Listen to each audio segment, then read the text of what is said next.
Ya, baru saja terjadi angin kencang yang merusak sebagian rumah di Simalingkar,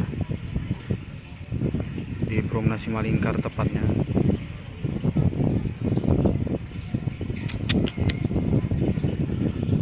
Paling cuman 2 menit 3 menitan gitu anginnya, tapi luluh lantah satu rumah yang hancur.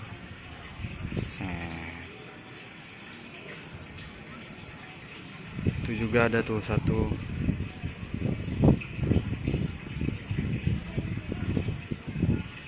Cuman ini yang lebih parah nih, ini yang paling parah. Oh, itu lagi itu tuh.